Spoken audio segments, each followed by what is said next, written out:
قصور میں حالیہ سیلابی صورتحال کے بعد مستقبل کے خطرات سے نمٹنے کے لیے ایک بڑا اور جامع اقدام اٹھا لیا گیا ہے۔ وزیر اعلیٰ پنجاب مریم نواز شریف کی ہدایت پر فلڈ پلان میپنگ سروے کے دوسرے فیز کا باقاعدہ آغاز کر دیا گیا ہے، جس کا افتتاح صوبائی وزیر صحت اور چیئرمین کابینہ کمیٹی برائے ڈیزاسٹر مینجمنٹ خواجہ سلمان رفیق نے کیا ہے۔ مزید دیکھتے ہیں بیورو چیف قصور سجاد انصاری کی یہ رپورٹ۔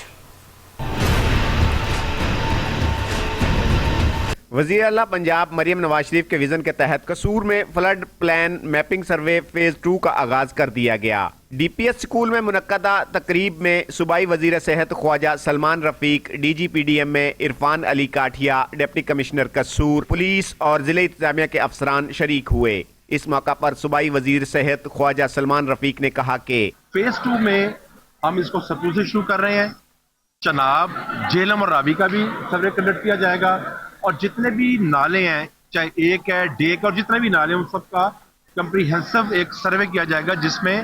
اس کے ساتھ جتنے بھی آبادی ہیں اور جتنا بھی ان کا کوئی مویشی مال اسباب ہے، تاکہ اللہ نہ کرے اگر خدا نہ خواستہ اگلے سال یا کسی بھی وقت سیلاب آتا ہے تو ڈیٹا ہمارے پاس پوری طرح موجود ہو۔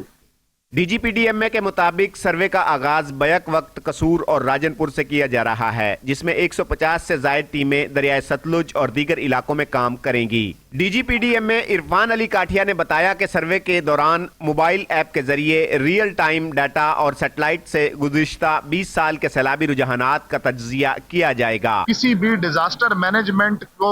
کے لیے سب سے جو کلیدی کام ہے وہ رسک میپنگ ہے، کہ پہلے آپ کو ایٹ لیسٹ پتا ہو کہ قصور میں، ستلج میں کون متاثر ہو سکتا ہے۔ تو یہ چیف منسٹر پنجاب نے 5 کے 5 دریا، اس کے بعد رود کوئی نالے، جو نارووال سیالکوٹ کے نالے ہیں، ان تمام پہ یہ پروجیکٹ ہمارا اپروو ہوا، جس پہ آج الحمدللہ یہاں قصور سے بھی یہ پروسیس شروع ہوا، راجن پور سے بھی شروع ہوا، اس کو قلیل مدت میں پورا کیا جائے گا۔ فلڈ میپنگ کے ذریعے حساس آبادیوں، املاک، تجاوزات اور دریا کنارے خطرناک مقامات کی نشاندہی کی جائے گی، جو مستقبل میں بروقت ریلیف، آبادیوں کے انخلاء، حفاظتی بندوں کی مضبوطی اور نقصان سے بچاؤ میں مددگار ثابت ہوگی۔ کیمرہ ٹیم کے ساتھ سجاد انصاری، 5 نیوز قصور۔